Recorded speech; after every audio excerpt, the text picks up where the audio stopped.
საღამომშვიდობისა დღის მთავარი თემები მთავარ გამოშვებაში 9 საათზე თქვენ ნახავთ ტრამვით დასრულებული ვიზიტი. საქართველოს პრეზიდენტი თურქეთიდან თბილისში მხრის სამხრივი მოტეხილობით ბრუნდება.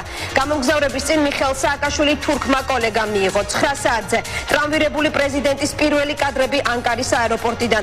რას წერენ ადგილობრივი სააგენტოები ანტალიაში 6 აპრილს მომხდარ შემთხვევაზე და როგორია მიხეილ სააკაშვილის ჯანმრთელობის მდგომარეობა. ნოდარ ჩაჩუას პირდაპირი ჩართვა ანკარიდან მთავარ გამოშვებაში.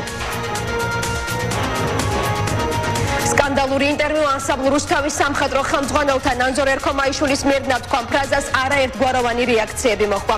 საუბარია რუსი ჟურნალისტის მიერ დასმული იმ შეკითხვის პასუხზე, რომელიც საქართველოს ოკუპირებულ ტერიტორიებს ეხება. 9 საათზე რა წერია იზვესტიას ვებგვერდზე გამოქვეყნებულ სტატიაში და დამახინჯდა თუ არა ერქომაიშვილის კომენტარი.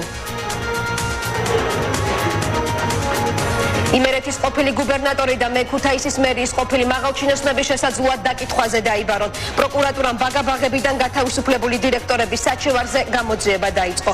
ყოფილი დირექტორები ლაშა მაკაცარიასა და ქალაქის მთავრობის მაღალი თანამდებობის პირებს მუხარასა და ზეწოლაში ადანაშაულებენ. 9 საათზე რა კავშირშია საჩივარი 2010 წელს ქუთაისში ჩატარებულ სპეცოპერაციასთან. ცხოვრება უკიდურეს სიღარიბეში ოზურგეთის რაიონის დაბა ნასაკირელში მცხოვრები შანიძეების მრავალშვილიანი ოჯახი დახმარებას ითხოვს. სოციალურად დაუცველები უსახსრობის გამო მცირეწლოვანი ავადმყოფი ბავშვისთვის წამლის შეძენასაც კი ვერ ახერხებენ. ფლობენ თუ არა ინფორმაციას ადგილობრივ გამგეობაში. მთავარ გამოშვებაში ნახეთ რეპორტაჟი გურიიდან.